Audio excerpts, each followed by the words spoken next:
Muito bem, então deixa eu repetir de novo, abrir aqui de novo. Gustavo, quando eu pedir, por favor, me confirme de novo. Você está vendo? Estamos sim, professor. Muito bem, então já que estamos gravando, me permitam cumprimentar-lhes mais uma vez, desejando que todos vocês e vossos familiares estejam muito bem. Como eu lhes dizia antes, nós vamos começar com uma apresentação de alguns conceitos-chave que nos permitirão darmos sistematização, unidade, dinamicidade em relação aos textos e teorias que nós estudarmos no decorrer da nossa disciplina de Ética e Filosofia Política Contemporânea. E lembrando, como eu lhes dizia antes, que nós estamos abordando essa disciplina, a ideia de contemporaneidade é a partir desse duplo pressuposto, de um olhar retrospectivo, ok? O Hegel, aliás, dizia muito isso, que nós só vamos entender o começo na medida em que nós estivermos num estágio de desenvolvimento posterior, senão nós não o entenderíamos. E, finalmente, a partir do critério histórico do início do século XX para cá, de 1900, portanto, para cá, ok? E, nesse sentido, quando nós olhamos de modo retrospectivo para a filosofia do século XX, nós vamos perceber que ela pode ser definida a partir de um conceito central. Por outras palavras, se nós pudermos, se vocês me permitirem, professor Leno, diga um conceito que poderia resumir essa multipluralidade de desenvolvimentos teóricos, de posições normativas desenvolvidas ao longo do século XX, e lembrando que elas estão sempre adscritas e dinamizadas por situações cotidianas. Se nós pudéssemos, enfim, respondendo a essa pergunta, resumir o século XX em um único conceito, esse conceito seria o de diferença, ou alteridade, ou outro, outra, diversidade, pluralismo, multiculturalismo. Depende muito da tradição teórica que vocês efetivamente acessarem. Por exemplo, os franceses falam muito alteridade ou diferença, né? A descolonização africana, os pensadores indígenas falam muito na questão do outro, da outra, da diversidade. A tradição anglo-americana fala muito no pluralismo, no multiculturalismo, mas todas elas podem ser ensacadas sob esse conceito da diferença. Descobrimos-nos diferentes e, obviamente, não pelos melhores motivos. Lembre-se, de novo, regimes coloniais, racismo estrutural, segregação racial, o gulag, o campo de concentração, o etnocídio, o genocídio, etc. Descobrimos-nos diferentes, repito, e não pelos melhores motivos, ok? Esse é um dos grandes marcos estruturais do século XX. E é nesse sentido que essa ideia de que a diferença constitui o conceito fundamental, estruturante da filosofia contemporânea, é nesse sentido que nós podemos, então, concluir que, no caso dessa mesma filosofia contemporânea, a diferença não é acidental e não é passageira, mas fundacional e permanente. Por outras palavras, você só apaga a diferença, e vejam aqui o termo que eu citei para vocês, apagar a diferença, por meio da violência simbólico-material. Caso contrário, você não apaga, não minimiza, não retira exatamente a centralidade da diferença. E não é mero acaso que eu lhes chamei a atenção há poucos minutos que os regimes de exceção, incluindo aqui o colonialismo, na descolonização africana, o colonialismo é o primeiro regime de exceção propriamente dito, ok? Então, nos regimes de exceção, nós temos exatamente o apagamento das diferenças, a tentativa de um nivelamento, de uma equalização que significam e implicam exatamente o etnocídio, o genocídio, de maneira correlata, inclusive é isso que eu lhes falava antes da nossa gravação, que era e é, no caso, a transformação do indivíduo em um mero corpo e da pluralidade social em uma mera massa de aclamação. Okay? Então, nesse sentido, retomo a ideia, o conceito central definidor da teoria política contemporânea, da filosofia contemporânea de um modo mais geral, é o conceito de diferença. E, nesse sentido, se desenha também aquela que eu chamo aqui para vocês de tese central da teoria política contemporânea. Aliás, é a tese central das ciências humanas e sociais contemporâneas. Eu sempre digo para os meus alunos que se você não compreende e não aceita essa tese, você caiu fora das ciências humanas e sociais. No desenvolvimento da nossa disciplina, eu trabalho com vocês essa ideia melhor, porque, inclusive, um dos aspectos importantes da filosofia contemporânea, da história contemporânea propriamente dita, diz respeito a essa separação entre ciências naturais e ciências humanas e sociais como âmbitos de abordagem diferentes, digamos assim. Eu me lembro que, inclusive, há poucos dias eu lia um livro do Miguel Reale, Teoria Geral do Direito do Estado, e ele criticava Pontes de Miranda, se não me engano, era esse o nome de um jurista da primeira metade do século XX brasileiro, que tentava formular uma ciência jurídica exata a partir dessa correlação com a ciência natural. E o Miguel Reale dizia exatamente isso. Não há como pensar a questão normativa a partir de um critério próprio à ciência natural. Vamos pensar aqui um fato natural. E essa foi a intenção, dias de passagem, do Darwin, em primeiro lugar, e de Hitler e de Stalin, em segundo lugar, qual seja essa perspectiva da sobredeterminação biológica da antropologia, da cultura, da normatividade. Finalmente, então, repito, se vocês me perguntarem, professor Leno, se nós pudermos resumir a filosofia contemporânea, e nesse caso a teoria política contemporânea, em uma frase de efeito, digamos assim, em uma proposição elementar, como se faz em relação a outras áreas, que proposição você acredita que seria adequada para tal? E aí eu diria para vocês esta de que a biologia não justifica a antropologia, não justifica a cultura, não justifica normatividade. Esta afirmação, ela resume, em última instância, não só o trabalho próprio às ciências humanas e sociais contemporâneas, mas também, de maneira bastante genérica, por óbvio, os movimentos decoloniais, ou, enfim, descolonizadores, e a própria luta das minorias político-culturais contra formas de segregação racial, sexual, de gênero, étnicas, entre outras coisas. Repito, então, frase lapidar que poderia resumir a teoria política contemporânea: a biologia não justifica a antropologia, não justifica a cultura, não justifica normatividade. E aí vejam, em consequência, esse também é um ponto muito importante, nós vamos ver especificamente em John Rawls, Jürgen Habermas, Norberto Bobbio, não há um fundamento pré-político, pré-cultural e ahistórico da própria cultura, da própria sociedade, da própria história, as quais, no caso, cultura, sociedade e história, são, por isso mesmo, autorreferenciais. O Wittgenstein diz as práticas culturais são como um jogo de linguagem. Ou o Habermas, o Heidegger, o Gadamer, são como um contexto de vida, um mundo da vida. O Husserl também fala muito isso, um mundo da vida propriamente dito. E o que é um mundo da vida? Uma forma de vida completa, autoestruturada desde dentro, que por isso mesmo não pode pura e simplesmente ser enquadrada e compreendida desde fora, a não ser que você se disponibilize a jogar o jogo, a participar desse mundo da vida.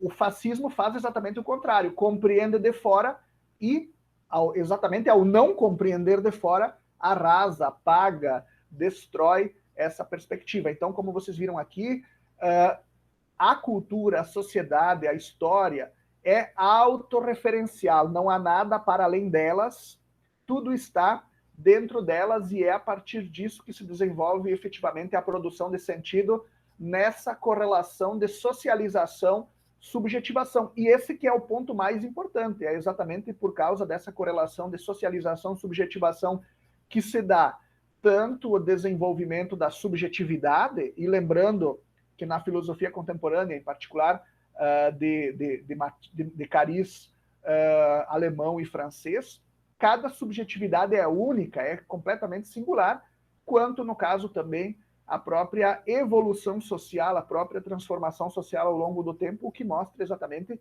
que, por ser um sujeito, uma condição cultural, o ser humano também é um ser aberto, livre, reflexivo, capaz de se compreender e de se construir a partir desses materiais, digamos assim, próprios ao seu contexto. Né? Então, muito interessante, continuando, normatividade é a autoconstrução situada histórica, social, política e culturalmente. Nós não podemos encontrar na natureza, ou seja, nessa ideia de um ambiente exterior à própria socialização humana, os referenciais para a própria organização moral, política, simbólica do gênero humano, porque, de fato, a natureza, lembrem já, o próprio Kant chamava a atenção, a natureza nós a conhecemos por analogia, aproximação, não sei se são os melhores termos para definir a perspectiva kantiana, mas, no máximo, por uma interpretação factual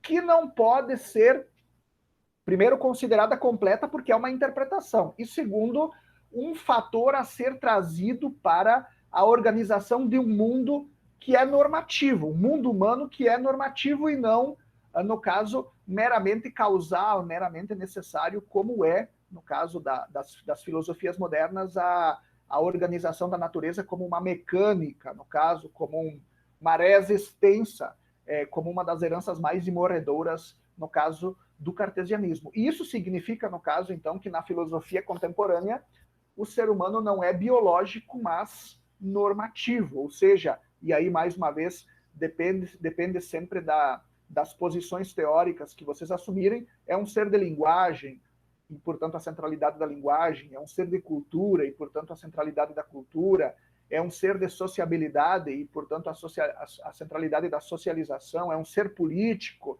é um ser histórico, etc. Linguagem, por exemplo, Gadamer, Wittgenstein, Habermas, cultura, Rawls, sociabilidade, vamos pensar aqui, Michel Foucault, aquele autor que a Débora fez na monografia, que agora me fugiu o nome, Débora, depois se você puder falar para nós, política, história, Heidegger, etc.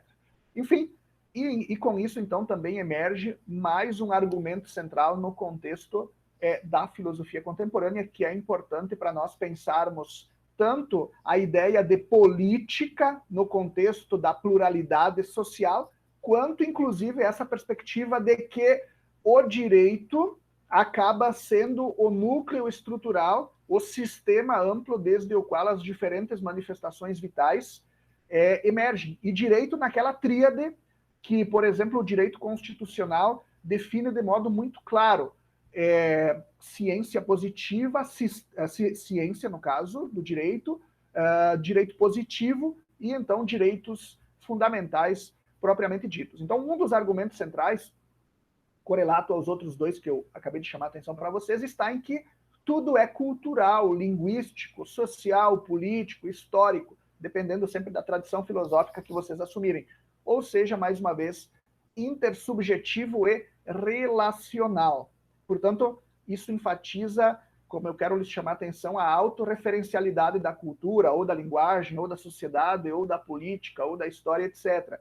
E isso significa, se nós quisermos entender uma forma cultural, uma forma humana, em termos sociais, nós precisamos compreender desde dentro essa mesma forma, na medida do possível, se é que se pode efetivamente compreender formas culturais alienígenas. Nós não podemos fazer isso a priori e de modo sobredeterminante, e de modo mais específico não podemos fazer isso a partir de uma perspectiva biológica, pré-política, pré-cultural. Okay? E isso, então, revela essa tentativa de recusa da sobredeterminação biológica, da antropologia, da cultura, da normatividade, revela exatamente a intenção central da teoria política contemporânea, da filosofia, das ciências humanas sociais contemporâneas, que é exatamente essa perspectiva, enfim, com esses vários adjetivos: antifascista, antitotalitária, anticolonial, antirracista e não fundamentalista. Esta é, quando nós vemos retrospectivamente, a grande consequência, digamos assim, o grande resultado desses diferentes, dessas diferentes tragédias políticas, produzidas politicamente, de todo modo, que nós vivemos ao longo do século XX, mas também, então, já a partir da segunda metade, de reação a essa situação de destruição da vida humana pelos regimes de exceção, que se torna exatamente intolerável, que se torna um aprendizado básico das nossas sociedades e, aliás, consubstanciado tanto no âmbito da política internacional, pela construção da ONU e da Declaração Universal dos Direitos Humanos, inclusive mais recentemente pelo Pacto de San José da Costa Rica ou pelo Tribunal Penal Internacional, quanto no âmbito em particular das sociedades democráticas, de constituição de um Estado democrático de direito fundado em direitos e garantias fundamentais, no devido processo legal, na segurança, na isonomia, na simetria e na horizontalidade jurídicas, na separação e na sobreposição do judiciário em relação ao sistema político, e no caso do sistema político do legislativo em relação ao executivo, como grandes conquistas que se enquadram exatamente nessa perspectiva antifascista, antitotalitária, anticolonial, antirracista e não fundamentalista. E, aliás, a nossa Constituição tem cláusulas muito claras de combate exatamente a essa perspectiva fascista, no caso, né? O que é, no caso, muito importante para nós compreendermos exatamente o referido documento, mas também para situarmos todo esse contexto amplo dentro do qual ele e todos esses documentos normativos que eu lhe citei ganham efetivamente sentido. Então, muito interessante essa perspectiva antifascista, antitotalitária, anticolonial, antirracista e não fundamentalista. Ela tem como o eixo estruturante e, ao mesmo tempo, como, a finalidade desde a qual ela promove a sua vinculação social, a sua organização das instituições, nessa perspectiva do pluralismo, da universalidade dos direitos humanos e, então, do Estado democrático de direito. Como eu lhes disse, são os três valores estruturais sem os quais nós não compreendemos a filosofia contemporânea e, de modo mais amplo, na medida em que a filosofia é um produto também do seu tempo, das instituições, das lutas sociais, é a condição sine qua non, o pluralismo, a universalidade dos direitos humanos e o Estado democrático de direito, para compreendermos exatamente as nossas instituições mais fundamentais, sem as quais, como eu estou lhes dizendo, essas mesmas instituições não conseguem se sustentar e assumir todo o seu potencial emancipatório, e, em primeiro lugar, emancipatório porque antifascista, porque inclusivo, porque descolonizador, que elas efetivamente têm afirmadas nos seus documentos normativos. E essa perspectiva, repito, antifascista, antitotalitária, anticolonial, antirracista e não fundamentalista, ela implica exatamente nessa condição de descentramento epistêmico político e em pluralização prático-discursiva. E se vocês pensarem, nesse caso, nos papéis assumidos pelas mulheres, pela comunidade LGBTQIA+, pelos movimentos negro-africanos ou indígenas, como exemplos básicos de questões que nós pesquisamos e que eu vou trabalhar com vocês logo adiante, vocês vão entender exatamente essa condição, essa minha fala do descentramento epistêmico político, ok? E da pluralização prático-discursiva. A produção de sentido, a justificação normativa, em particular quando nós falamos seja da construção de conhecimento intersubjetivamente vinculante, seja, finalmente, a justificação das instituições públicas, depende dessa inclusão ampla, dessa participação ampla, ou, pelo menos, normativamente, precisa levar em conta essa pluralidade como condição da sua validade, da sua legitimidade, do seu sentido, sem as quais, portanto, repito mais uma vez, como eu lhes dizia antes, as instituições democráticas simplesmente estão descaracterizadas. E, nesse sentido, então, nós chegamos, conforme eu vou trabalhar com vocês em aulas posteriores, aos três núcleos centrais da teoria política contemporânea, quais sejam, repito mais uma vez, os direitos humanos, o pluralismo e o Estado democrático de direito. E isso significa, entre outras coisas, alguns argumentos básicos, tanto da teoria política quanto da teoria jurídica odiernas, a saber, a integração pelo direito, a sobreposição do direito em relação à política e à moral, a correlação originária, que isso que me importa muito trabalhar com vocês nas nossas próximas aulas, a correlação originária entre direitos humanos, pluralismo e no como pelo direito, ou então, conforme eu chamo em alguns dos meus textos, de produção da universalidade pela legalidade, na legalidade, como legalidade.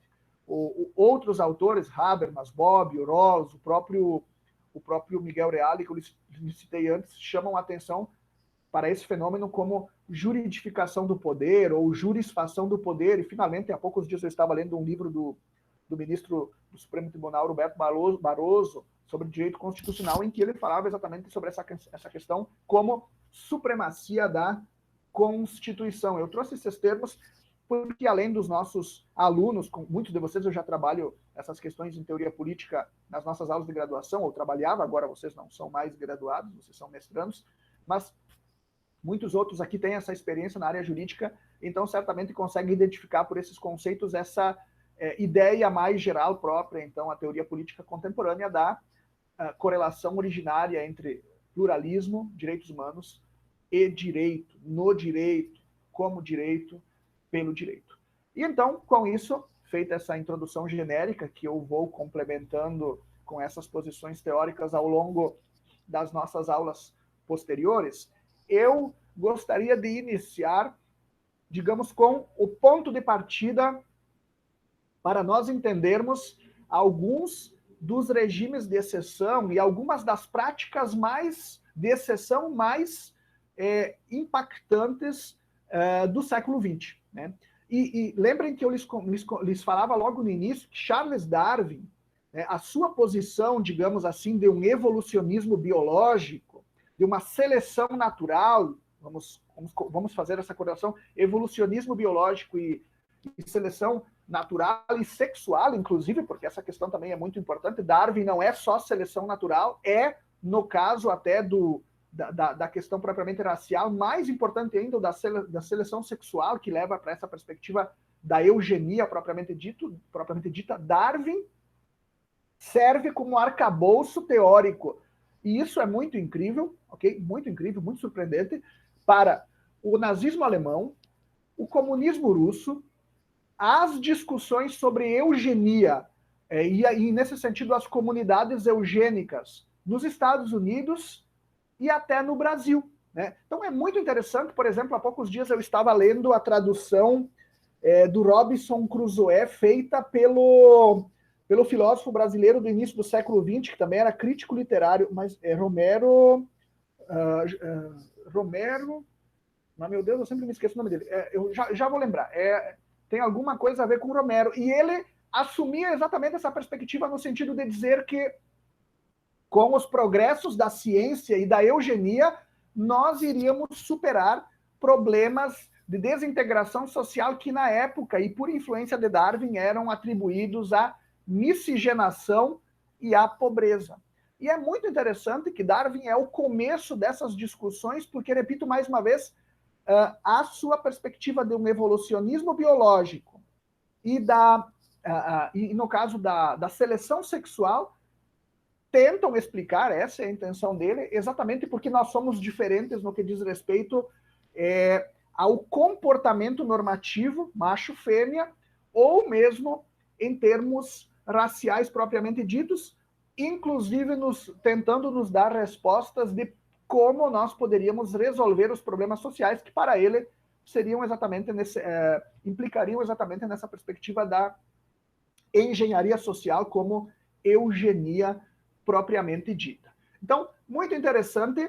A primeira questão importante que eu gostaria de trabalhar com vocês em relação a Darwin está exatamente nessa ideia de que a luta, então isso é muito importante, vejam bem essa questão, a luta para Darwin, e é isso que está por trás tanto da seleção natural quanto principalmente da seleção sexual, que eu já vou explicar para vocês mais adiante o que significa, mas a luta é para Darwin o grande eixo da evolução da natureza de um modo geral e do ser humano em particular. Então vejam só que interessante a luta, né? E isso é fantástico, como eu estou lhes falando, porque as perspectivas eugênicas, incluindo aqui a do Darwin, mas também fascistas, no caso de Hitler e Stalin, partem desse pressuposto. Sem luta, sem evolução. E no caso do Hitler, a luta é luta racial. Sem luta racial, nós caímos no marasmo e a raça superior não consegue assumir protagonismo em relação às raças inferiores. E no caso de Stalin, sem luta de classes, não há exatamente transformação social no longo prazo. E vejam que o ponto mais específico, e isso também é caudatário do darwinismo, não diz respeito apenas ao fato da luta propriamente dita, mas ao fato, pelo menos é assim que interpretam Hitler e Stalin, as máximas darwinianas, ao fato de que essa luta é autoexcludente.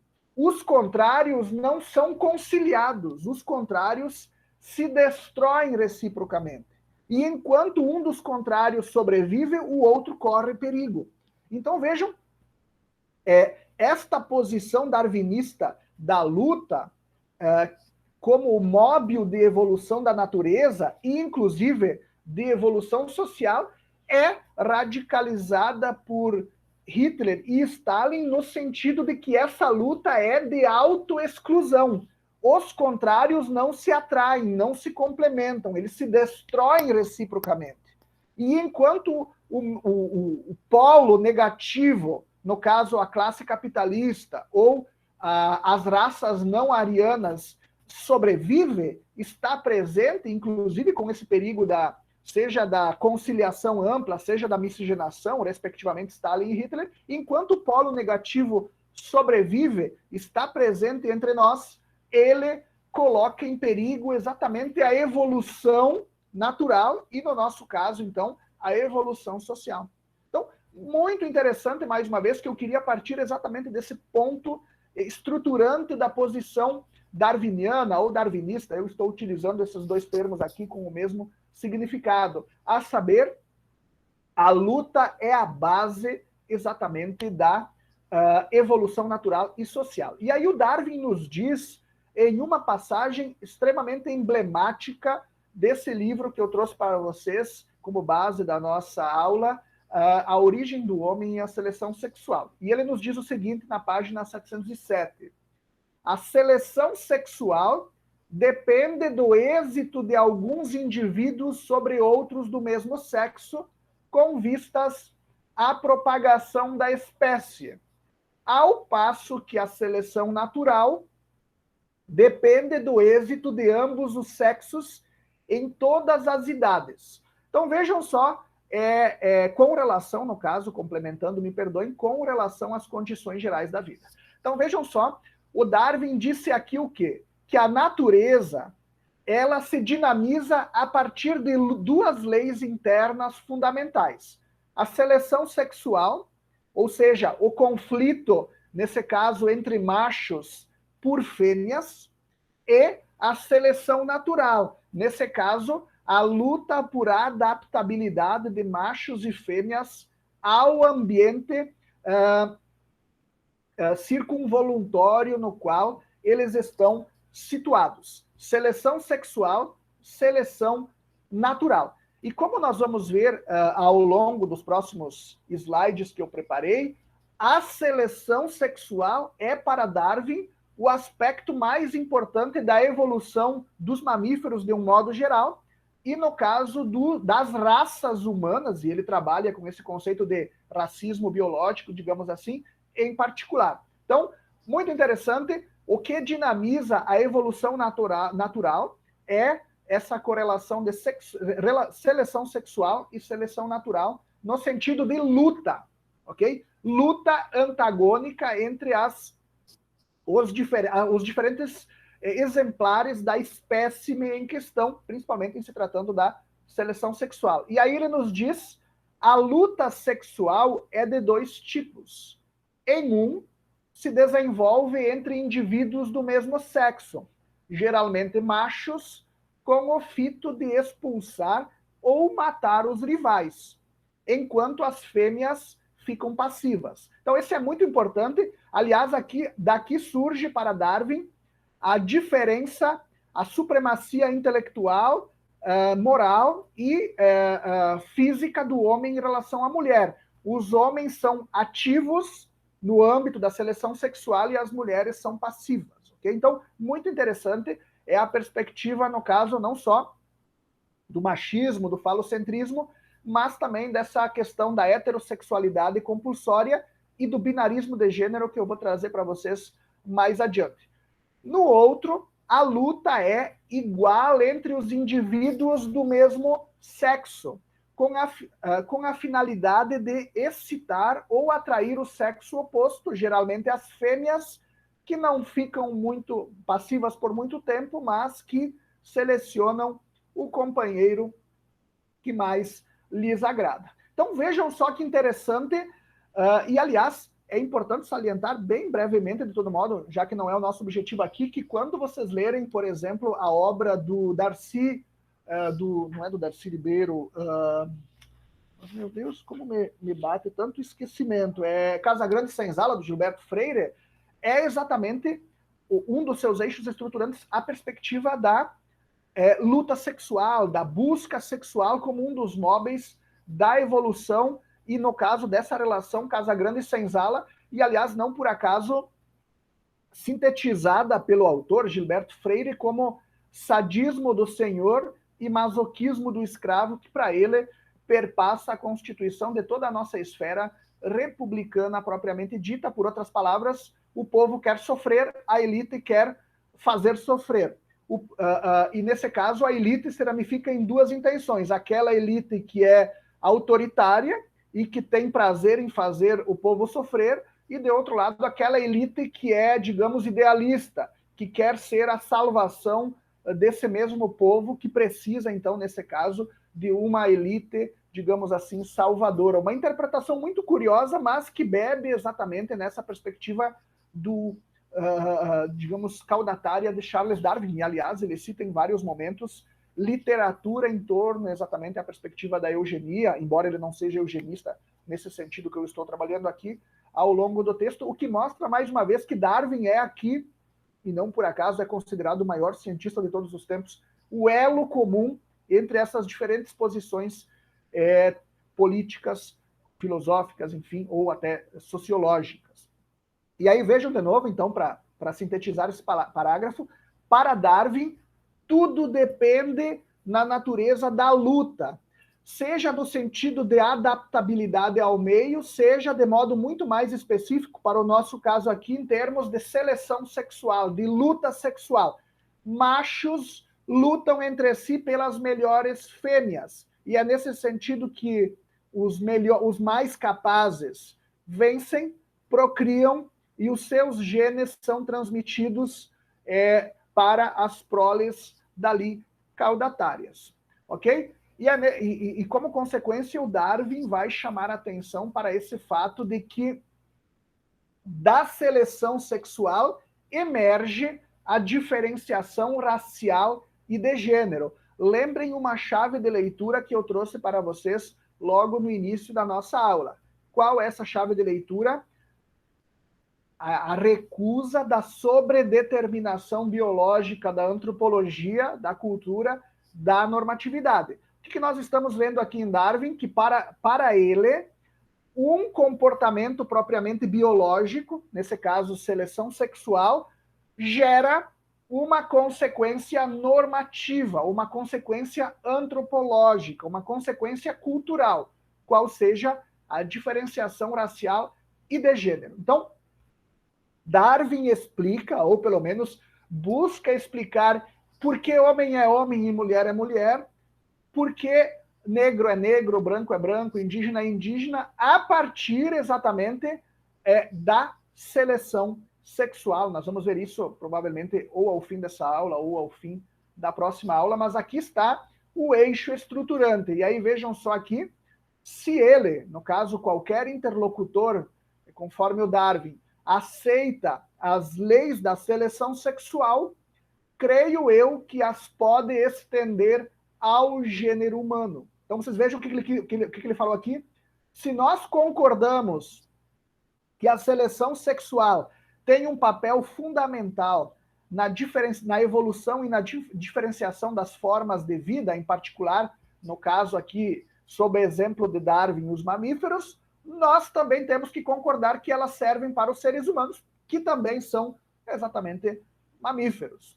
E aí vejam, portanto, isso significa o quê? Mais uma vez, sobredeterminação biológica da antropologia, da cultura, da normatividade, que vai ser, conforme eu vou mostrar para vocês quando nós chegarmos em Hitler e em Stalin, o eixo estrutural dessas duas formas de fascismo. E aí vejam, seria supérfluo repetir aqui aquilo que tão amplamente já disse sobre a maneira, olhem só agora que interessante, a maneira como a seleção sexual aparentemente tem agido tanto sobre o homem, tanto na parte masculina, quanto na parte feminina, determinando a diferenciação dos dois sexos no corpo e na mente. Vou parar por aqui nesse primeiro momento.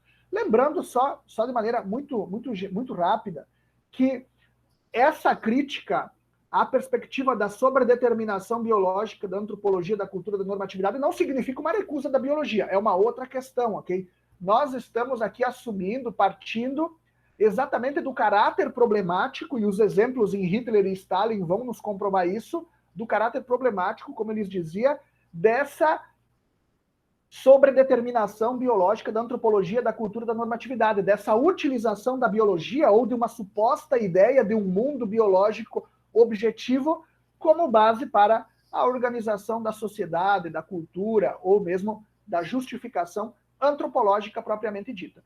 E então, o que o Charles Darwin nos chamou a atenção em um primeiro momento aqui, que é a seleção sexual que explica a diferenciação entre homem e mulher. Então vejam só que interessante, ele está utilizando um pressuposto que para ele é biológico, natural, factual, para interpretar um fenômeno propriamente normativo, masculino, feminino, ok? Então vejam só que interessante o que isso significa.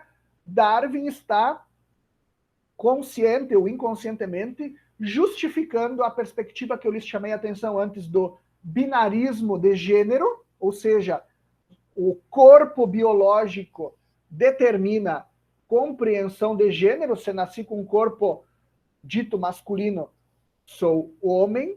Se nasci com um corpo dito feminino, sou mulher, ok?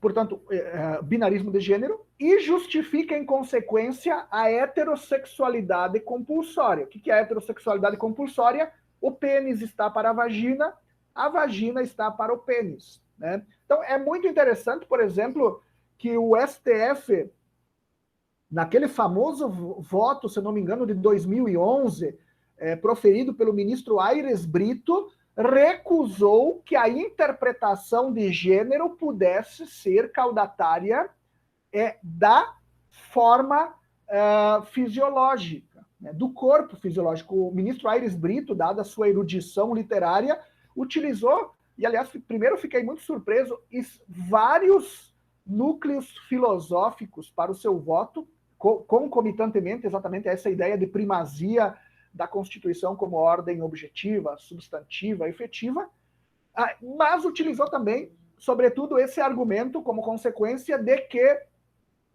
a vivência da sexualidade não é a mesma coisa e também não está descrita a morfologia corporal. Enfim, vocês vejam aqui, nós temos um dos estruturantes dessa, digamos, perspectiva essencialista e naturalizada no que diz respeito à compreensão de gênero e, como consequência, a segregação, a violência simbólico-material contra minorias político-culturais. Só existe macho, fêmea, macho, pênis, fêmea, vagina, E só existe essa relação possível entre macho e fêmea, portanto, pênis, vagina, como um eixo estrutural desses conceitos que eu lhes chamei a atenção de binarismo de gênero e como consequência de heterossexualidade compulsória. Então, mais uma vez, para Darwin, é a seleção sexual que justifica, que determina essa diferenciação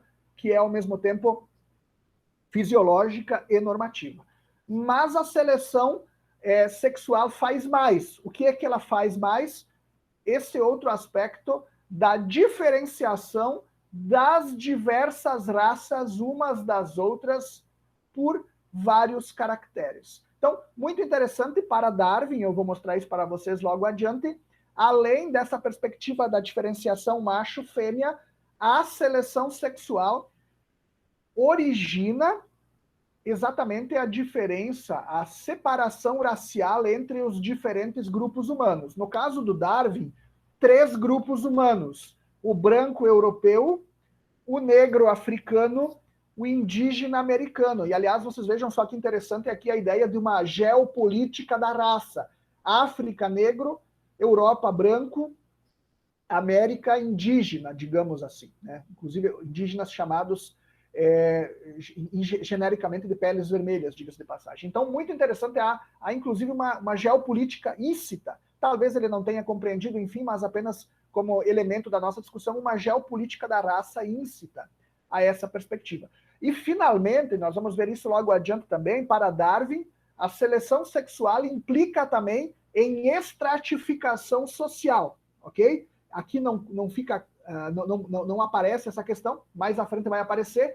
Além da diferenciação de gênero, macho-fêmea, e da diferenciação racial, a seleção sexual, e nesse caso ela tem esse papel eugênico, permite a estratificação social. Os melhores ocupam os melhores geneticamente, no caso, ocupam as melhores posições sociais, os piores geneticamente ocupam as piores, no caso, posições sociais. É por isso que ele mesmo chama atenção, nós vamos ver isso logo adiante, para a questão de que o Estado precisa assumir uma perspectiva de eugenia social, né?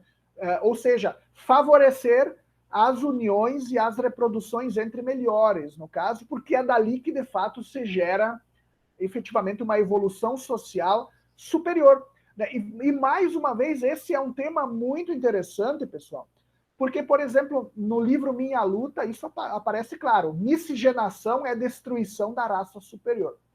E muito interessante, eu citei para vocês aqui o exemplo do livro do cara ali, meu Deus, esqueci de novo, do livro, enfim, ali que eu citei antes para vocês, eu não estou lembrado agora, do Gilberto Freire, pronto, Casagrande Senzala. Ele escreve esse livro para criticar isso que ele chama dos arianistas sociológicos, dos sociólogos arianos, que pensam os problemas brasileiros como caudatários do negro recém-liberto e, de modo específico, a miscigenação que estaria ocorrendo no contexto da sociedade brasileira do início do século XX, e que, para eles, precisaria ser suprimida com vistas, então, ao branqueamento racial, uma situação que, por exemplo, o Florestan Fernandes, o Abdias Nascimento, Carlos Alberto Guerreiro Ramos, a Lélia Gonzalez, a Sueli Carneiro criticavam e criticam, a Sueli Carneiro ainda é viva, muito ao longo das suas obras. Mas então, resumindo aqui, nós percebemos o quê?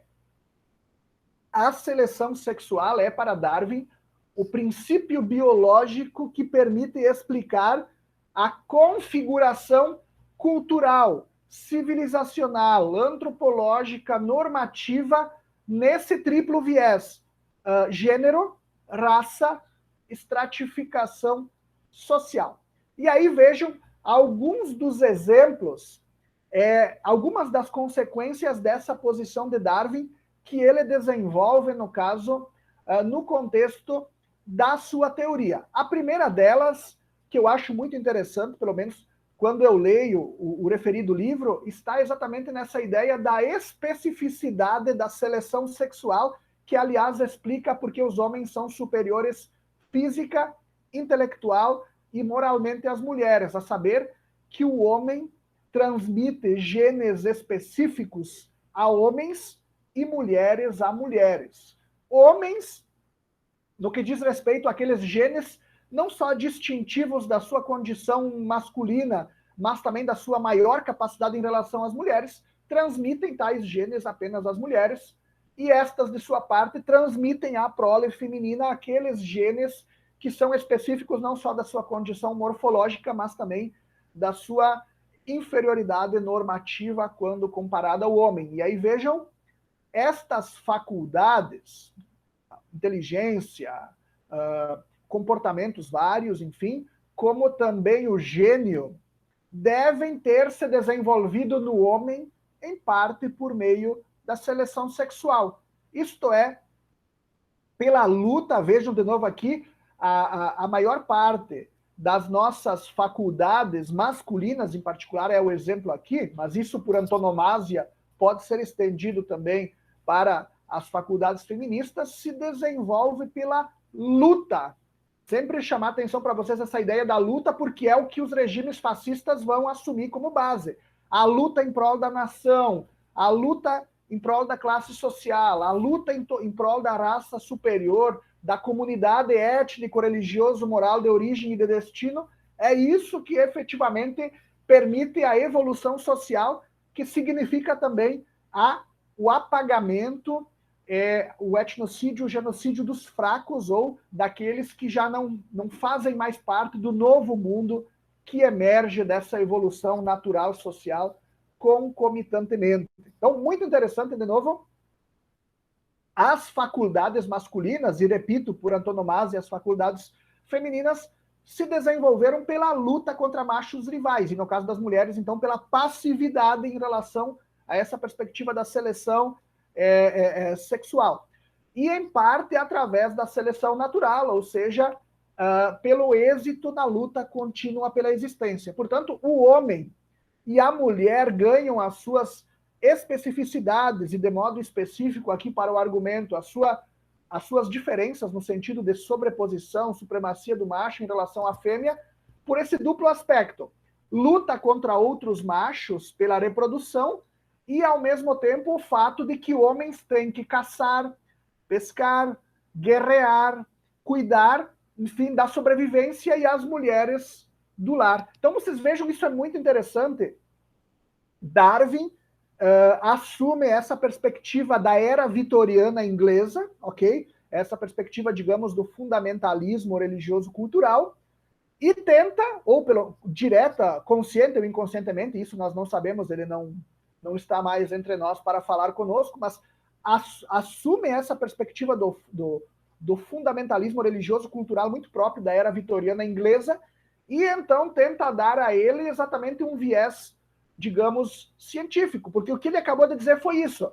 Os homens se tornaram superiores porque tinham que lutar com outros pela conquista das fêmeas, e elas não precisavam, elas eram o objeto de luta, e finalmente os homens se tornaram superiores às mulheres também, porque precisavam caçar, pescar, guerrear, defender a sua casa, etc., ao passo que as mulheres cuidavam exatamente da prole. E é muito interessante, apenas uma observação paralela, talvez na próxima aula, se der tempo, eu trago isso para vocês, mas quem fez as disciplinas de antropologia filosófica e história da filosofia contemporânea na graduação deve lembrar alguns desses pontos. É muito interessante que arqueólogos recentemente descobriram vários enterros. Na verdade, recentemente não, esse é o ponto importante.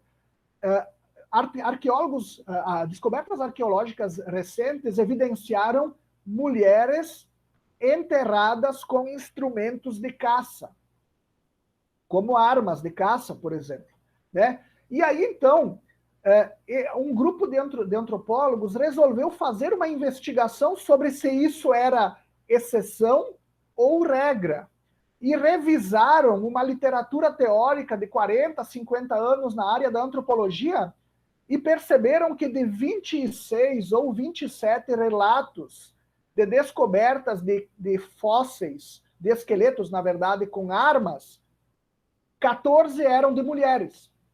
Então, vocês vejam, de 26 ou 27 descobertas, pelo menos quase metade delas eram de mulheres. Portanto, a ideia da mulher passiva, ela é uma ficção cultural desse contexto do século XIX. Ela não se sustenta nem em aspectos propriamente arqueológicos. Então, isso é muito interessante, mais uma vez, porque vocês vejam, no caso desses pesquisadores, essas teorias, essas descobertas acabaram sendo silenciadas porque poderiam incorrer não só, digamos, no questionamento do establishment, mas também, de modo mais amplo, e como consequência desse questionamento, na situação de que os pesquisadores propugnadores dessas descobertas, digamos assim, poderiam ser escanteados da comunidade acadêmica. Então é muito interessante, retomando aqui agora fala que a passagem que nós estamos lendo, que para Darwin, essa ideia da mulher passiva, do homem ativo, da mulher do lar, do homem que é responsável pelo provimento dos bens, ela é o pano de fundo desde a qual ele justifica que nos primórdios da vida humana, e nesse sentido, a partir da seleção sexual, nós temos exatamente, da seleção sexual, aliás, da seleção natural, nós temos exatamente o desenvolvimento diferenciado do macho em relação à fêmea, no sentido de que pelo seu protagonismo, esse macho se torna superior, repito, física, intelectual e normativamente, e pela sua passividade, a mulher se torna inferior nessas qualidades. E vejam o que é o ponto importante aqui, nós vamos ver também essa questão logo adiante em termos de consequência. Isso é genético, ok? Se é genético, você não muda por meio da educação, por meio de políticas públicas, digamos assim. Você muda só por meio de eugenia. Né? Então, é esse o argumento que Darwin quer trazer lá adiante. Né? Por isso que ele vai dizer que pobre não deveria procriar, porque nós temos exatamente sujeitos inferiores que geram sujeitos inferiores. Ou, se nós pensarmos aqui em Hitler, o branco não pode procriar com negros e indígenas, ou com judeus. Inclusive, ele, numa das passagens que nós vamos ver, critica os judeus que trouxeram negros africanos para a Europa para destruir o ariano. Lembrando que ariano não é só o sujeito alemão, faz parte dos povos germânicos, englobando, portanto, Inglaterra, França, não por acaso eram racistas também, tiveram colônias até a década de 60, 70 do século XX, os países nórdicos, enfim, ariano, não, nesse caso, não se restringindo apenas aos alemães propriamente ditos. Então, vocês vejam só que interessante, mais uma vez, se trata de um condicionamento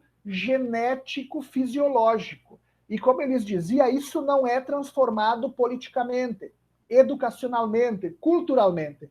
Você só muda com engenharia genética.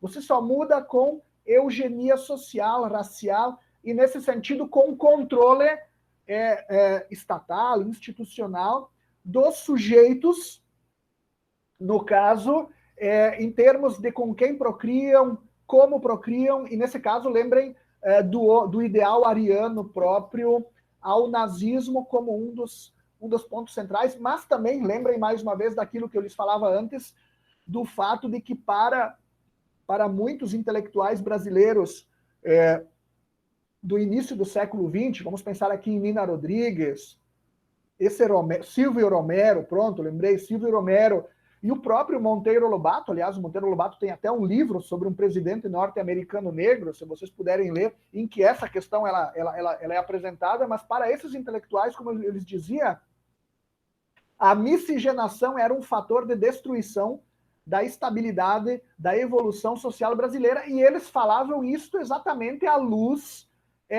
desse tipo de abordagem evolucionista e eugênica assumida pelo darwinismo. Pois muito bem, então eu continuo tendo dito isso, com a seguinte passagem. Isso se enquadra, aliás, visto que em ambos os casos, seleção sexual e seleção natural, a luta se terá dado durante a idade madura, os caracteres obtidos devem ter sido de maneira mais perfeita a prole masculina que a prole feminina. Então vejam só que interessante, por isso que se gera essa superioridade do macho em relação à fêmea.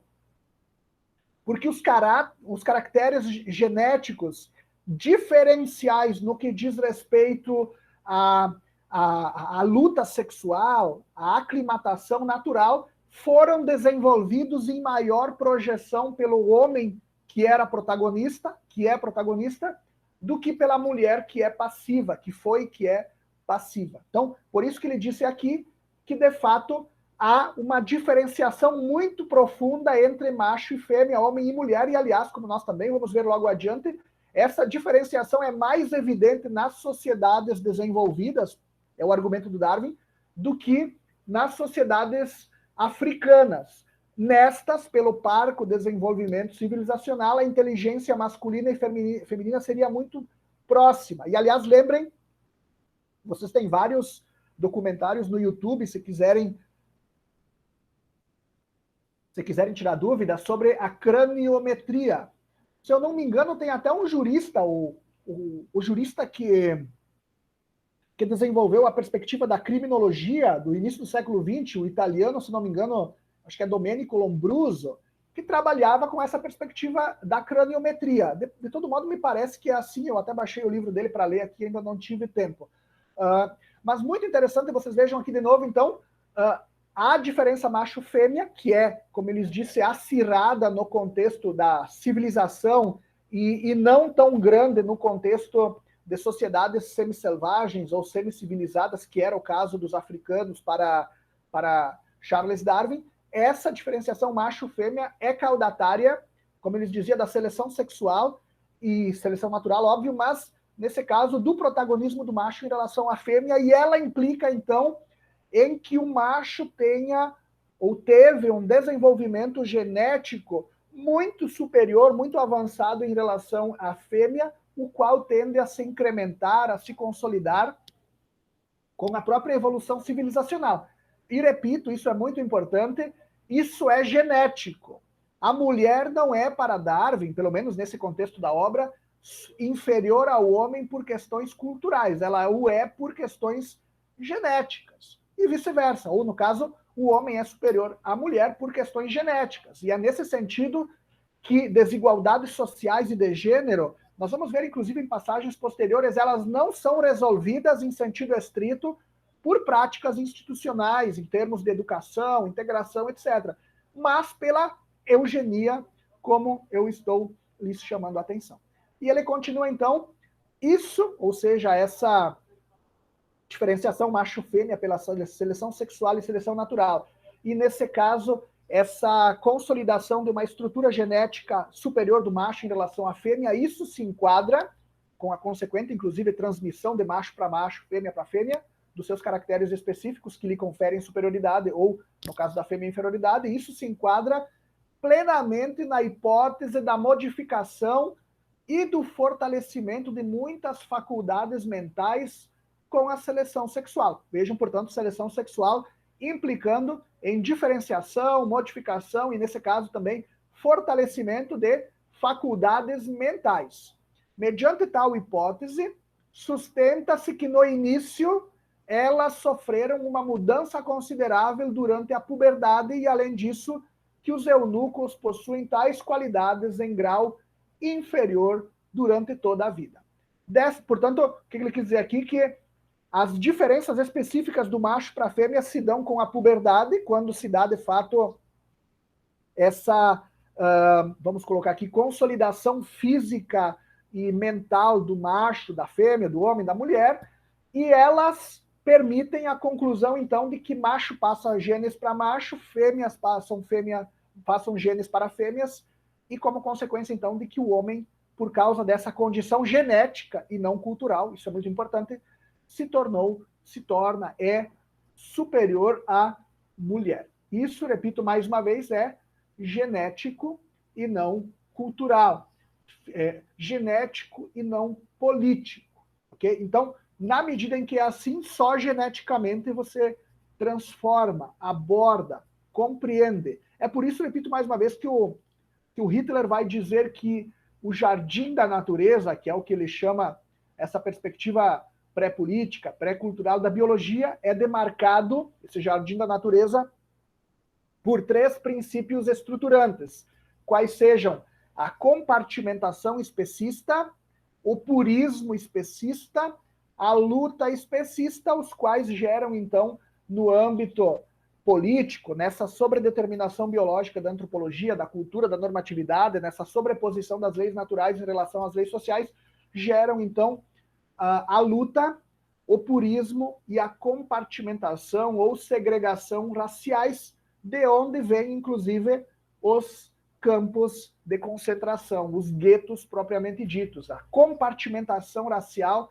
como uma das bases para o salvamento da espécie, no caso da espécie superior, da raça superior, e então para o replanejamento do seu desenvolvimento ao longo do tempo, o que implica ou na escravização das raças inferiores, ou então, como foi o caso, na sua eliminação pura e simples, por meio dessas várias práticas de exceção, no caso, cognominadas, sumarizadas pelo campo de concentração, pelo gueto propriamente dito.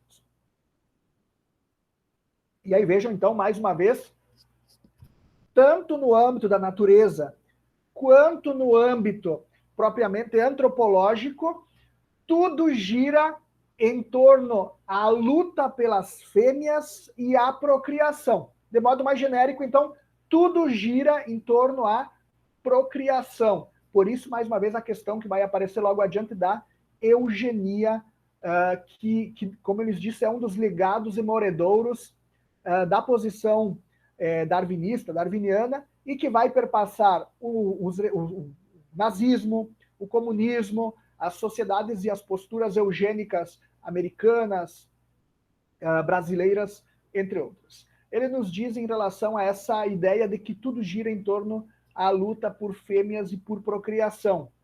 Nos antepassados semi-humanos do homem, e entre os selvagens durante muitas gerações, os machos se engajaram em lutas entre si pela posse da fêmea. Então, vocês vejam, esse é um dos eixos que permitem não só a diferenciação específica na questão qualitativa entre macho e fêmea, mas também a supremacia inconteste e geneticamente fundada do macho sobre a fêmea.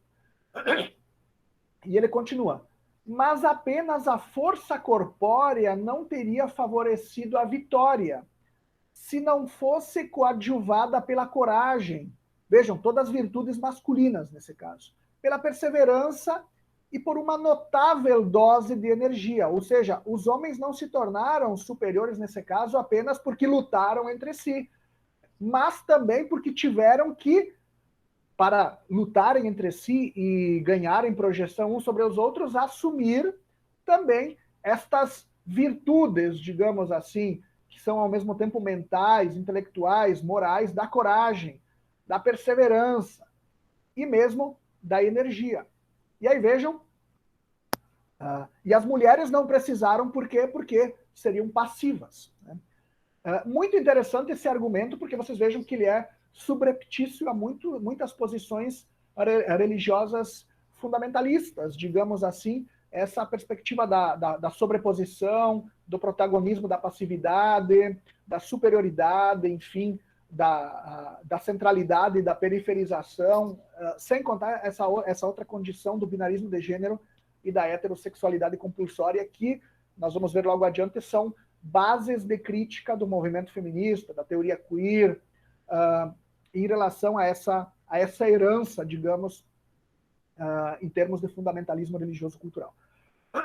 Então vejam, entre os animais sociais, como eu lhes dizia, os machos jovens devem enfrentar mais de uma batalha antes de conquistar a fêmea, e os mais velhos têm de continuar a combater se querem conservar as suas companheiras. Então vocês vejam, desse exemplo natural, nós temos uma equiparação com o desenvolvimento do gênero humano.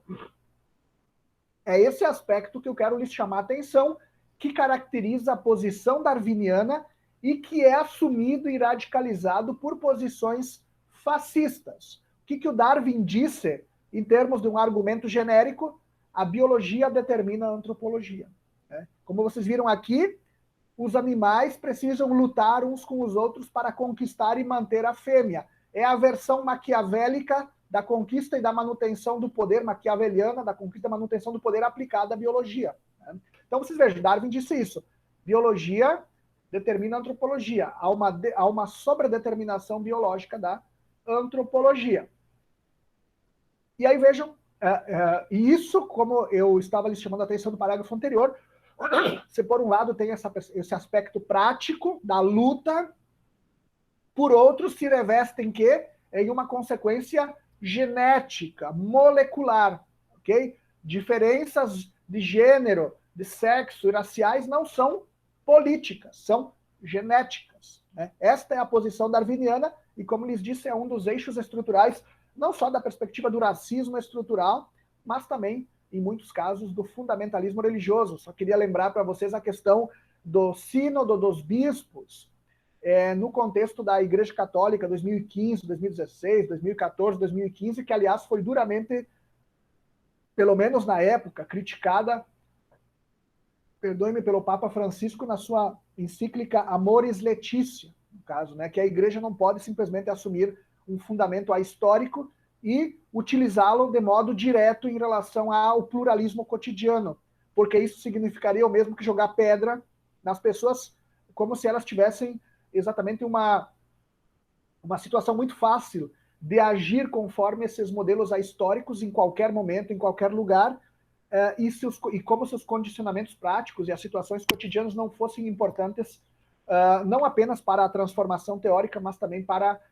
a salvação, a beatitude dessas mesmas pessoas. Enfim, é uma outra questão teológica muito interessante. Aliás, eu considero particularmente Amoris Laetitia como o livro mais importante de filosofia política desse século XXI, embora ultimamente ele tenha permitido que a Santa Sé faça outras declarações que, em vários aspectos, anulem um pouco das conclusões de Amoris Laetitia, mas, como eu lhes disse, é uma outra questão que eu poderia trabalhar com vocês em outro momento. Agora, vejam de novo, mais uma vez aqui, da biologia, dessa luta por fêmeas e em torno à procriação, nós vamos agora para o gênero humano, sobre a determinação biológica da antropologia, da cultura, da normatividade, como eixo do racismo, como eixo do fundamentalismo, como eixo, então, dos regimes fascistas. E aí, vejam, no caso do gênero humano, eles também, ou no caso os machos, têm a incumbência de defender as fêmeas e a prole contra as calamidades de todo o gênero. Vejam esse papel protagonista, heróico, do macho em relação à fêmea e à prole. E tem de ir à cata de alimento, caçando pela existência de todos. Mais uma vez, essa ideia que eu chamava a atenção para vocês antes, do homem caçador, guerreiro, da mulher, dona de casa e mãe de filhos, e cuidadora da prole, no caso. Então, um aspecto cultural transmutado em um fato biológico, digamos assim. Mas, a fim de evitar, ou então de atacar os inimigos, continua o Darwin, para capturar animais selvagens, forjar armas, muito bem se presta o concurso das faculdades mentais superiores, como seja a observação, a razão, o espírito inventivo ou a imaginação. Tais faculdades devem ter sido continuamente postas à prova e selecionadas durante a maturidade. Além disso, elas devem ter sido reforçadas pelo uso naquele período de vida, da maturidade. Consequentemente, segundo o mesmo princípio mencionado, era de se esperar que pelo menos tendessem a ser transmitidas principalmente a prole masculina no correspondente período de maturidade. Então, para além do aspecto propriamente fisiológico, de transmissão de caracteres hereditários, eu queria chamar a atenção exatamente para a questão de fundo, que aqui é negada em prol dessa abordagem supostamente biológica, objetiva, factual. Qual é a questão de fundo? Exatamente que A cultura é para Darwin uma consequência, uma relação, uma subsidiariedade, uma perspectiva subsidiária e secundária em relação, mais uma vez, às leis naturais, à dinâmica natural, que é o que Darwin, que é o que Hitler vai assumir com a sua ideia de jardim da natureza, e que é o que Stalin vai fazer na esteira do marxismo científico de Marx e principalmente de Engels e depois de Lenin, ok? Quando diz que a dialética da natureza é o substrato para a própria perspectiva da dialética social, ou, por outras palavras, o materialismo histórico é consequência do materialismo dialético, dialética da natureza, que justifica, então, a perspectiva antropológica, política, da guerra de exclusão recíproca entre os contrários, no caso de Stalin, e da purificação racial, no caso de Hitler.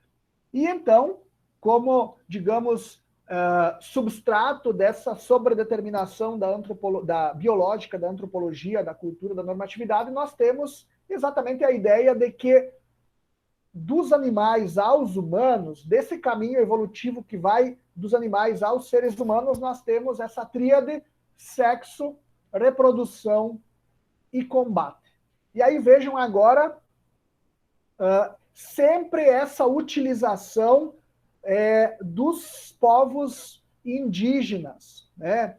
Ameríndios, me perdoem, já é uma denominação do colonizador, mas dos povos, enfim, do contexto da América, dos povos indígenas americanos, dos povos aborígenes, dos negros africanos, como o contraponto ao branco europeu, como o contraponto à civilização. E vejam a ideia por trás, eu vou trabalhar isso com vocês muito melhor quando nós acessarmos, estudarmos descolonização africana e pensamento indígena brasileiro. Vejam sempre essa ideia de que o negro, o indígena, são sujeitos do passado remoto, são o começo da civilização, né? Ao passo que o europeu moderno seria exatamente o ápice dessa mesma civilização e, portanto, seria capaz, como aliás o fez até recentemente, e às vezes o faz a antropologia, seria capaz de estratificar evolutivamente os diferentes grupos humanos em uma hierarquia de povos, de sociedades, do menor para o maior. E o mais interessante é que essa hierarquia ela tem uma interpretação sui generis. O sujeito do passado não pode interpretar e escalonar o sujeito do presente e muito menos assumir uma perspectiva de oferecer paradigmas para pensarmos o futuro. O sujeito do passado é exatamente isso. É pré-histórico, é inferior, é primitivo, e ao contrário, só o sujeito do presente, essa ideia de autoconsciência propriamente moderna, que nós vemos estilizada em Kant e principalmente em Hegel, só esse sujeito do presente é que é capaz de reconstruir todo o arcabouço histórico, formativo, evolutivo que lhe deu origem e que mostra que ele evoluiu de estágios inferiores, o indígena e o negro, e superou-os ao ponto de alcançar essa condição atual de plena reflexividade e, no caso hegeliano, de plena integração via racionalização histórica entre comunidade e indivíduo. Muito, muito interessante essa questão, porque vocês vejam, isso significa o quê?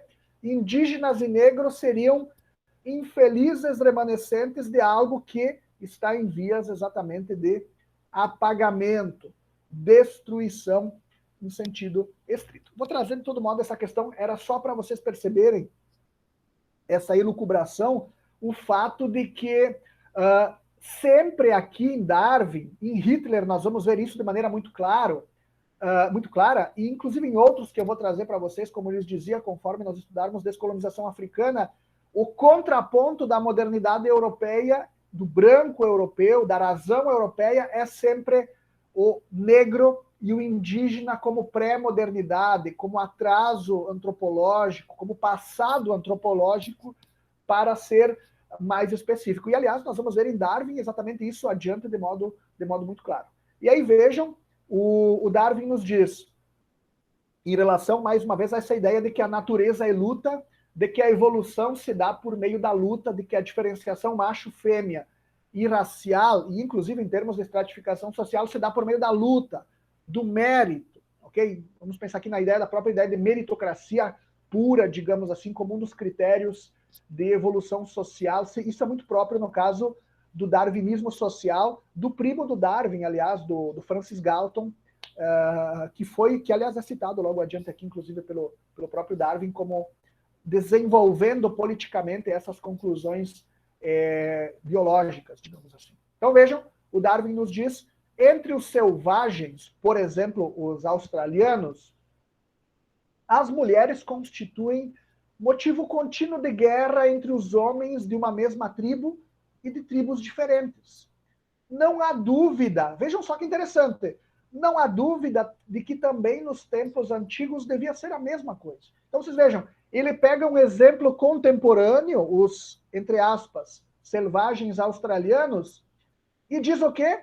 Lá no início dos tempos humanos era assim também.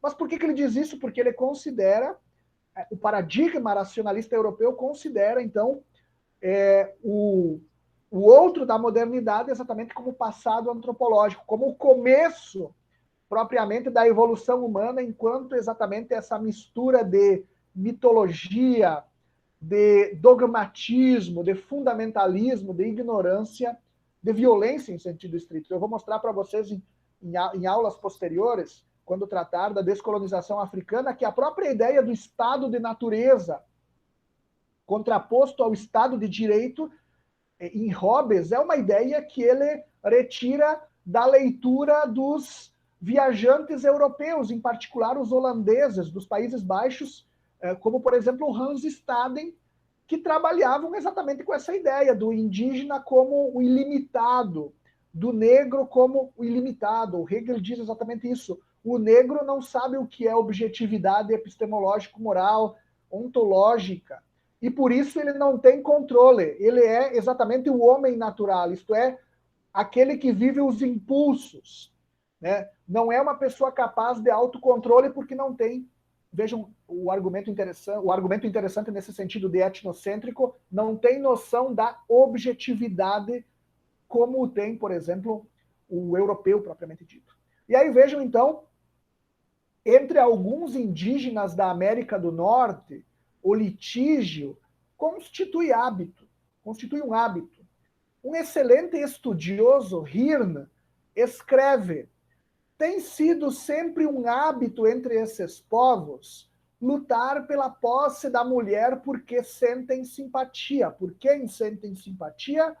E naturalmente, e aí vejam só agora, a luta, em primeiro lugar, em termos de reprodução, e aí vejam a outra consequência, naturalmente, vejam só o termo, naturalmente, é sempre o mais forte o que logra levar o prêmio consigo. Então vejam essa ideia, primeiro da luta, do antagonismo, e segundo, da supremacia do mais forte e da derrota do mais fraco. Como eu estou lhes falando, essa questão em Hitler vai ser trazida para o âmbito da raça superior e raça inferior, e no âmbito do comunismo stalinista, da luta de classes. Capitalista como esse homem do passado, fraco, e o proletário como o presente e o futuro da evolução humana. E aí vejam, então, como consequência, um homem fraco raramente consegue uma mulher já cobiçada por um indivíduo mais vigoroso, a não ser que seja um bom caçador e muito querido.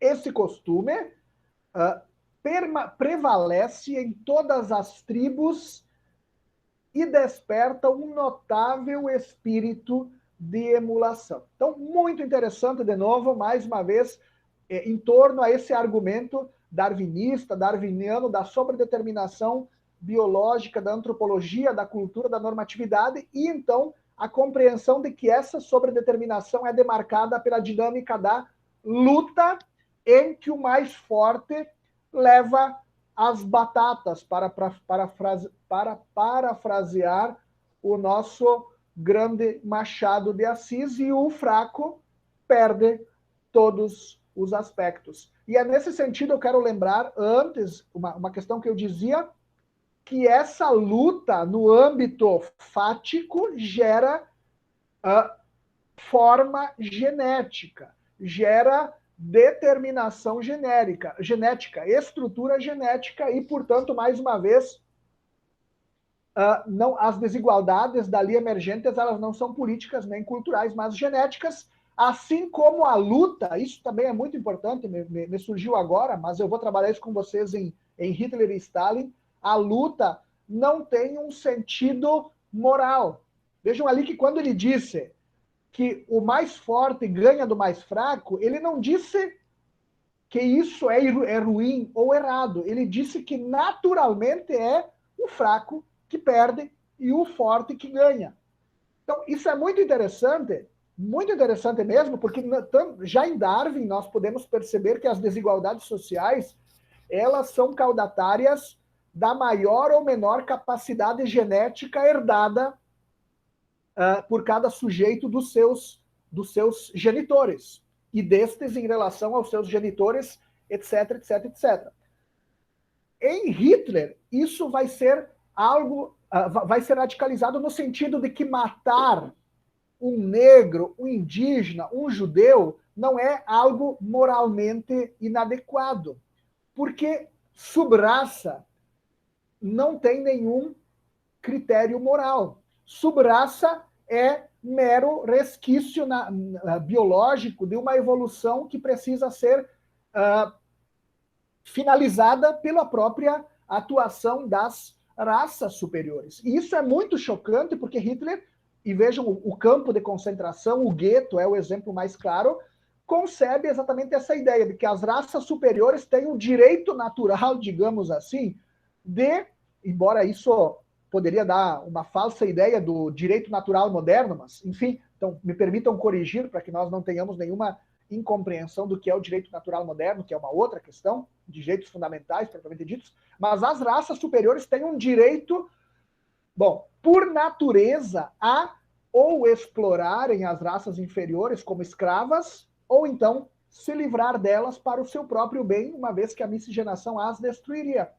E, finalmente, essa ideia darwiniana, de que a luta e a vitória do mais forte em relação ao mais fraco é simplesmente um fato natural, não tem nada de normatividade ali, ela também é radicalizada em Stalin no sentido de que a dialética da natureza, que é marcada pela autodestruição recíproca, anulação recíproca entre o velho e o novo, entre o que está morrendo e o que está para surgir, não pode, no âmbito político, ser conciliada, moderada, e aí então vejam uma questão que é muito importante na teoria política contemporânea, não pode também ser reformada. O reformismo político, que é uma das grandes tendências, aliás, a tendência básica da teoria política odierna, né? Via direito, por isso que eu coloquei, inclusive, antes, a integração pelo direito, no caso, a sobreposição do direito em relação à política e à moral, e a consequente necessidade de tradução plena da política e da moral, das posições políticas e morais ao direito, tanto na esfera privada quanto,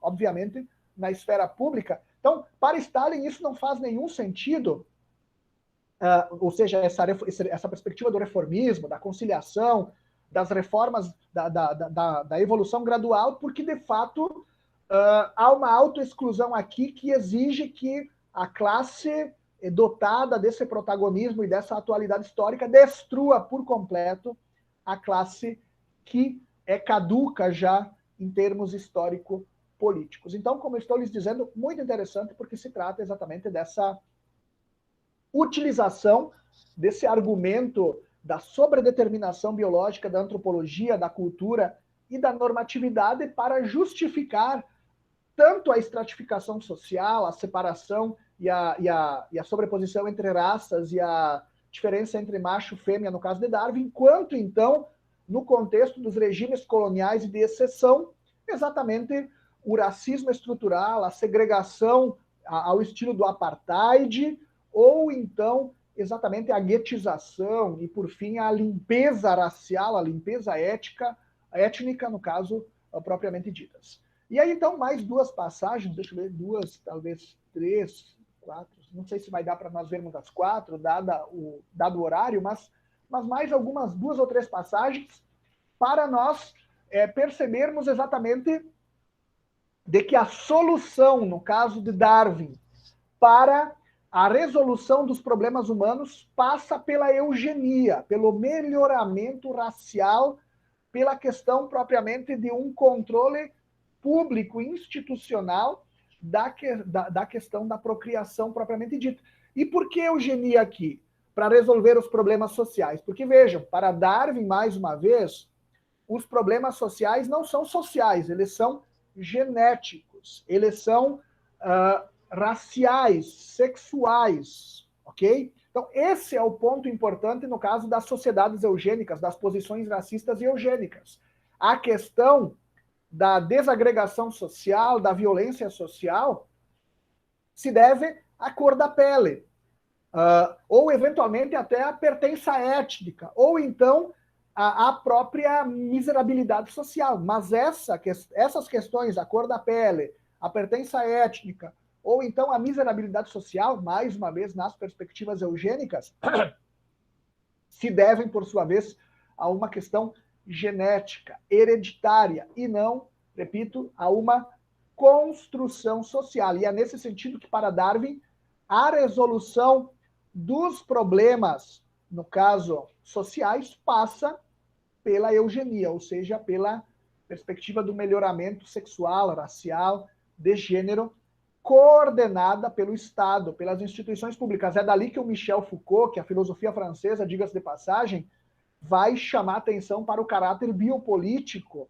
e, nesse sentido, para o racismo de Estado como um dos eixos estruturantes da configuração contemporânea do processo de modernização ocidental e, nesse caso, do próprio papel do Estado e das teorias científicas, em particular da biologia, em torno exatamente a configuração social, a diferenciação entre os diferentes indivíduos, a diferenciação entre os indivíduos e os grupos humanos. Por isso que ele vai chamar a atenção que a biologia, a economia e se eu não me engano, a antropologia ou a medicina, não lembro agora especificamente esse aspecto, faz anos desde a graduação que eu não leio mais Michel Foucault, mas por isso que ele chamava a atenção para esses 3 eixos: biologia, economia e, se eu não me engano, medicina, como aspectos fundamentais da constituição dessa concepção biopolítica e dessa atuação em termos de racismo de Estado por meio das instituições políticas modernas.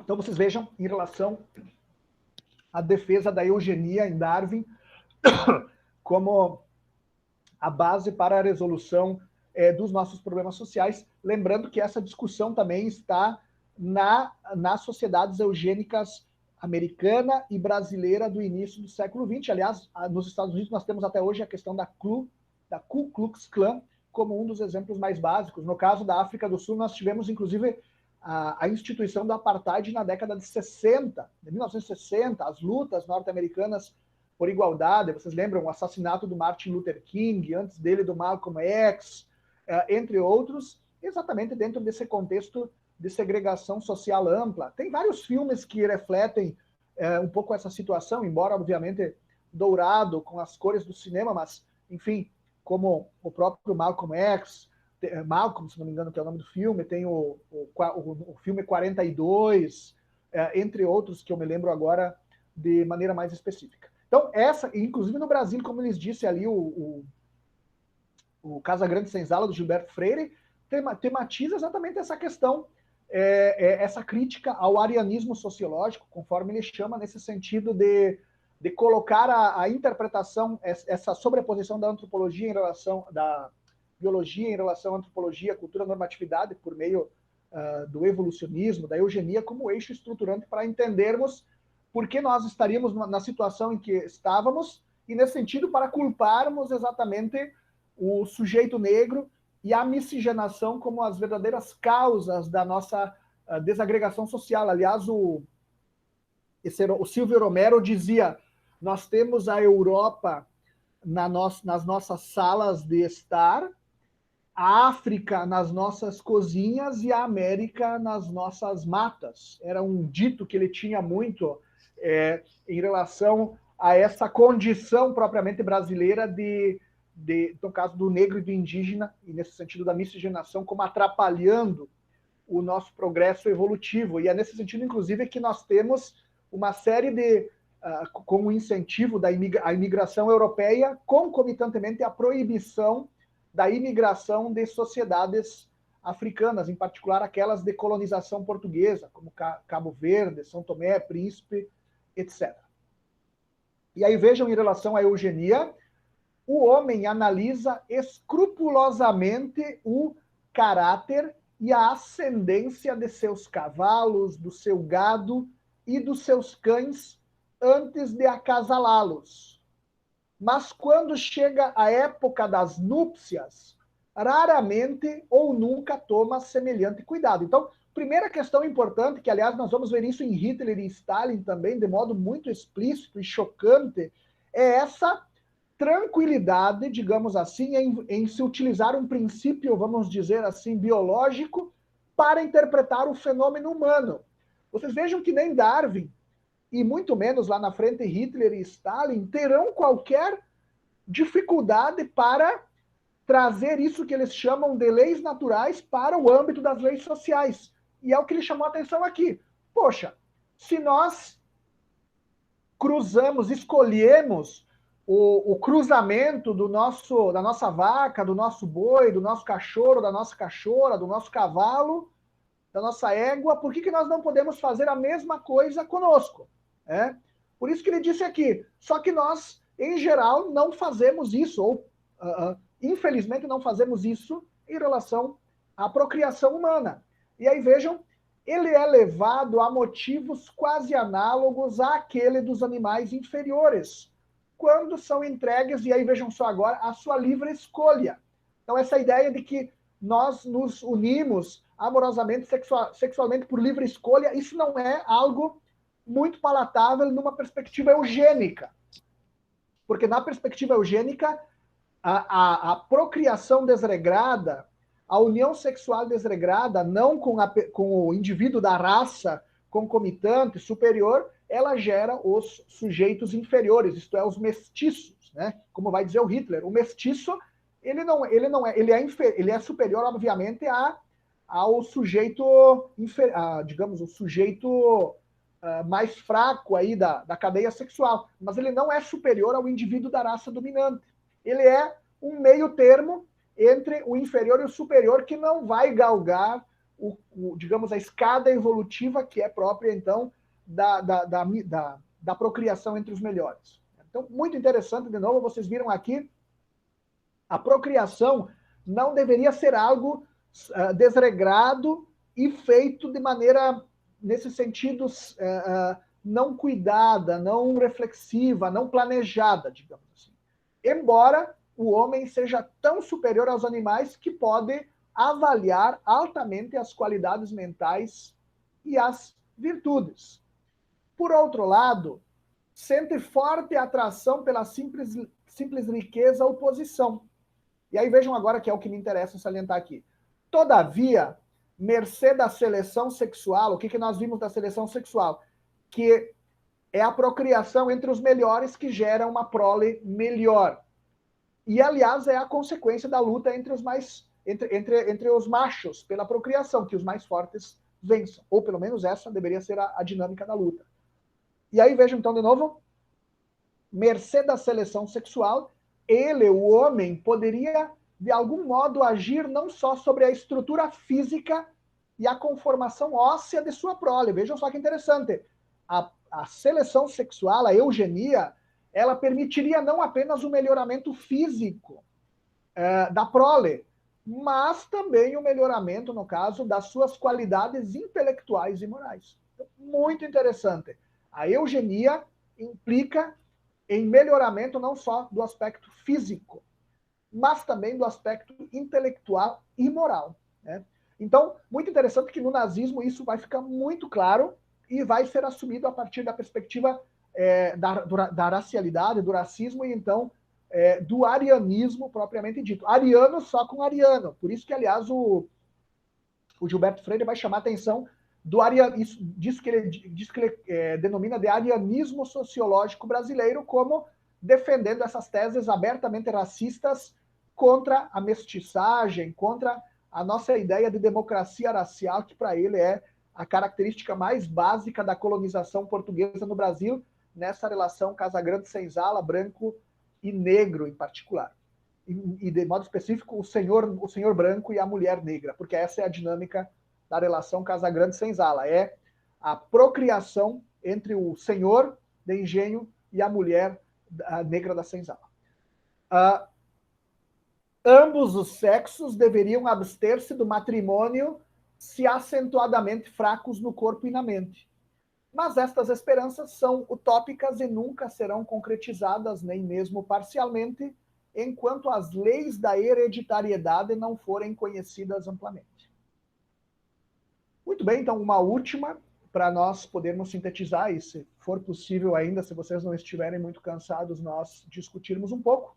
A eugenia, dito isso, deve ser favorecida politicamente para Darwin, exatamente nesse contexto de que as mudanças qualitativas no âmbito da sociedade são causadas por seleção sexual e não por reformas políticas, educacionais, culturais. Lembrem, a diferenciação macho-fêmea, desigualdades sociais e diferenciação racial é genética, seleção sexual, e não política, e não cultural, e não normativa, e isso significa aquele princípio da sobredeterminação biológica da antropologia, da cultura, da normatividade. E ele nos diz, então, o progresso do bem-estar do gênero humano é um problema mais complexo. Todos aqueles que não podem evitar a pobreza para os próprios filhos deveriam evitar o matrimônio. Na verdade, a pobreza não só representa um grande mal, mas tende ao próprio incremento, levando à desconsideração do próprio matrimônio. Ou seja, lembrando que desigualdade social para Darwin ela é caudatária da meritocracia, da luta social, e essa luta social é determinada, então, pelo arcabouço genético. Ele chama aqui, naquele contexto, que não conhecia ainda a ideia de gênero em sentido estrito, do arcabouço hereditário, da hereditariedade própria aos genitores da prole do sujeito em questão. Então, os pobres são os perdedores nessa luta social, nessa luta sexual, por assim dizer. Então, esse é o primeiro aspecto nefasto da pobreza. Ela revela os perdedores da evolução social. E o segundo aspecto nefasto, por isso que ele diz que ela não só é um grande mal, mas tende ao próprio incremento, é que pobres, gerando filhos e sendo pobres, não terão condições exatamente de garantir que essas crianças tenham desenvolvimento, acesso cultural, desenvolvimento intelectual e assim por diante, e, portanto, essa pobreza que já era severa em um contexto, amplia-se, no caso, para a prole gerada por esse matrimônio. Então, é muito interessante, mais uma vez, que aqui a pobreza é vista desde um prisma pré-político, né? Biológico, genético, hereditário, como queiram, mas pré-político, nesse aspecto propriamente dito. Por outro lado, o Francis Galton, vejam que ele cita aqui, ele cita em outras partes do texto que nós vamos ver na aula posterior, Francis Galton observou que é primo do Darwin, diga-se de passagem, observou que se o prudente, e tem vários livros escritos, esses dias eu baixei os livros dele sobre essa questão, no caso, propriamente, da hereditariedade aplicada, então, à interpretação dos fenômenos sociais. Galton observou que se o prudente evita o matrimônio, enquanto o incauto se casa, vejam agora que isso parece muito nazista, ok? Os membros inferiores, ou até racista, no sentido colonial, os membros inferiores tendem a suplantar os membros melhores da sociedade. Como qualquer outro animal, e isso é muito interessante. Então veja o primeiro aspecto antes de ler essa passagem. Se os mais pobres, os inferiores, procriam mais, e os superiores procriam menos, a consequência é que a sociedade se torna, digamos, predominantemente de membros inferiores. E isso é um problema, ok? Que deveria ser enfrentado institucionalmente. E ele continua, então, como qualquer outro animal, o homem, sem dúvida, chegou à sua atual condição elevada através de uma luta pela existência. Então, mais uma vez, eu repito aqui, pessoal, essa ideia de que nós evoluímos por causa da luta. E a luta como um fato natural, não como um fato moral. E é nesse sentido que, socialmente, desigualdade e a genética é um fato natural, não um fato político. E é nesse sentido, então, agora em Hitler, que a eliminação das raças inferiores é um fato natural. Assim como aqui em Darwin o mais fraco perde para o mais forte naturalmente, lá em Hitler a raça inferior pode, por ser inferior e por ser uma ameaça, a raça superior pode ser eliminada como uma medida profilática, como uma medida técnica, digamos assim, sem nenhuma conformação moral. E a lista de Schindler, por exemplo, o filme, aliás, que vocês têm acesso, mostra exatamente esse tipo de situação quando o Amon Goetz, pela parte da manhã, antes de tomar o café da manhã e fumar o seu primeiro cigarro, ele mata alguns membros do campo de concentração por meio de disparos como um rifle de precisão. Né? Muito interessante, sem nenhuma conformação moral, sem nenhum pudor moral, mas basicamente como um fato, como uma questão técnica. Matou uma coisa, e aliás é isso que o Primo Levi e o mesmo o Elie Wiesel trabalham muito nas suas obras, que foram sobreviventes de campos de concentração, trabalham muito nas suas obras, ou seja, nós éramos um número. Né? E o Primo Levi, no seu livro É Isto um Homem, ele sempre fala, eu tive curiosidade muito grande de retornar a conversar com o médico, o Dr. Panwitz, do campo de concentração de Auschwitz, para tentar entender por que aquilo. Né? Quando ele me olhou, ele não olhou para um ser humano, ele olhou para uma coisa, para um número, simplesmente sem nenhum sentido de normatividade nesse seu olhar, nesse seu gesto, nessa sua atitude em torno a isso. E vocês vejam aqui mais uma vez o argumento. A vida é luta, a evolução é luta. E, aliás, o Hitler vai dizer, se você não quer lutar, então morre. Só sobrevive quem luta. Ele vai dizer isso, nós vamos ver nas nossas próximas aulas, no seu Minha Luta.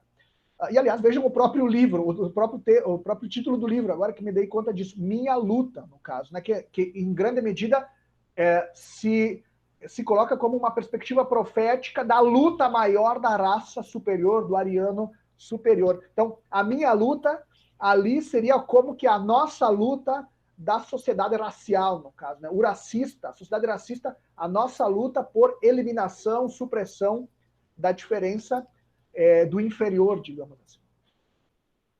Muito interessante isso. Muito interessante. E, aliás, vocês vejam as lutas, as reações contra as leis de inclusão racial, no caso, nos Estados Unidos, nas décadas de 60 e 70, era exatamente nesse sentido, não só da profilaxia, mas também de manter essa segmentação, essa estratificação superior sobre o inferior. Que isso é o mais interessante, no caso, naturalizar mais do que manter a pureza racial, que isso também já é chocante e horrível, mas manter essa naturalização, no caso, da superioridade e da inferioridade, né? O banheiro para negro, para homens de cor, para pessoas de cor, o banheiro para brancos, a praia e o restaurante para homens de cor e para brancos, a liga de beisebol, eu citei para vocês o filme 42, a liga de beisebol dos negros e dos brancos, e assim por diante. Então,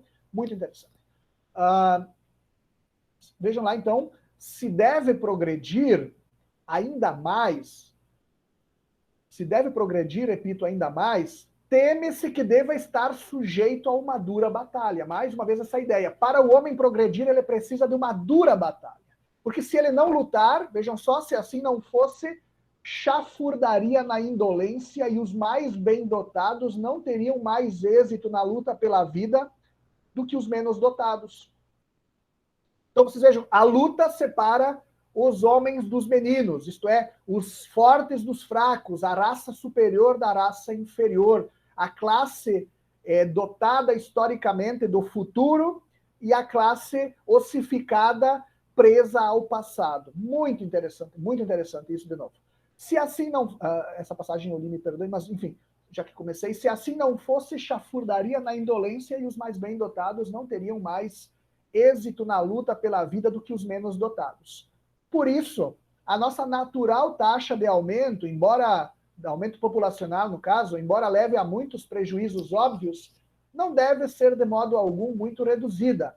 E, finalmente, deveria estar aberta a competição para todos os homens. E aí vejam, e com as leis e os costumes, não se deveriam impedir que os mais capazes tivessem melhor êxito e que criassem o maior número de filhos. Então, vocês vejam, da perspectiva de que da seleção natural e principalmente da seleção sexual se gera evolução humana ao longo do tempo, nesse sentido de diferenciação macho-fêmea, estratificação social e, finalmente, diferenciação racial, e, finalmente, nesse aspecto de que só os melhores é que deveriam efetivamente ter o protagonismo histórico, social, político, nós temos como consequência a eugenia, isto é, o trabalho institucional de engenharia social, digamos assim, mas nesse sentido, mais uma vez, de que todos os problemas se reduziriam, em última instância, à perspectiva de uma procriação descontrolada e seriam resolvidos por meio de uma então, procriação orientada institucionalmente e nesse sentido de purificação racial dos melhores com os melhores e gradativamente, então, pelo menos é o caso do nazismo, de segmentação racial, segmentação social, do qual o gueto e então o campo de concentração são os grandes exemplares, as grandes consequências, enfim, levando a isso que nós conhecemos como genocídio, etnocídio propriamente ditos, ok? Então, por hoje, nós finalizamos essa apresentação e eu me coloco à disposição, de minha parte ainda nós temos bastante tempo, lembrando que se vocês tiverem que cuidar da família, estiverem muito cansados, podem se retirar, fiquem muito à vontade, ok? Trabalharam durante todo o dia, enfim. Mas, enfim, abro agora um espaço para nós discutirmos, caso vocês tiverem alguma observação, complementação, enfim, fiquem muito à vontade.